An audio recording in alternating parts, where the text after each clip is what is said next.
Hi అండి, అందరూ ఎలా ఉన్నారు? బాగున్నారా? మీరు బాగున్నారని మనస్ఫూర్తిగా కోరుకుంటున్నానండి. నేనైతే అస్సలు బాగాలేదండి.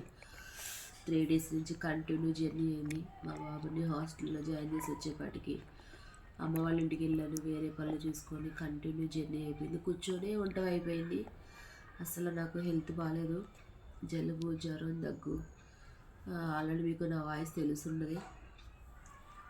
పొద్దున 6కి దిగానండి. అప్పుడు పడుకున్నానంటే ఇగో ఇప్పుడు ఎంత అవుతుంది, ఇప్పుడు 6 అయింది. ఇప్పుడు లేచా. మధ్యలో మా పాప లేచి దానికి అసలు వంట అస్సలు రాదండి పాపం.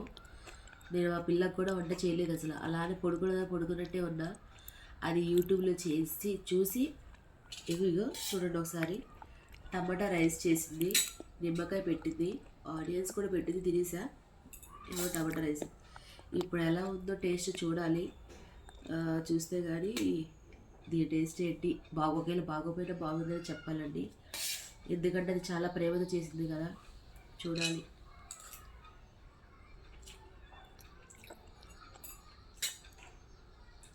చాలా బాగుంది తల్లి బంగారం.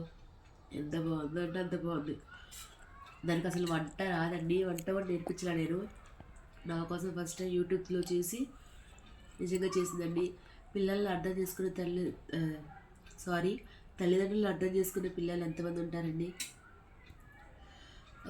కాకపోతే మీరు అనొచ్చు, ఇది కూడా పెట్టాలా యూట్యూబ్లో, ఇలా కూడా చెప్పాలా అని. చెప్పాలండి. ఎందుకంటే మా పిల్ల నా కోసం ఫస్ట్ టైం చేసింది. దాని ప్రేమని నేను యూట్యూబ్లో బంధిస్తున్నాను. ఎందుకంటే నాకు ఫస్ట్ టైం చేసి పెట్టి ఇచ్చింది కాబట్టి లైఫ్ లాంగ్ నాకు దాని గుర్తండి. అందుకే చెప్తున్నాను.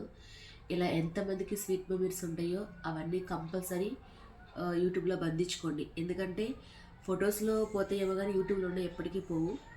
అందుకని తప్పుగా అయితే అర్థం చేసుకోండి. ఎందుకో పెట్టాలని అనిపించింది బాగోపోయినా. ఓకేనండి, తీసేయండి.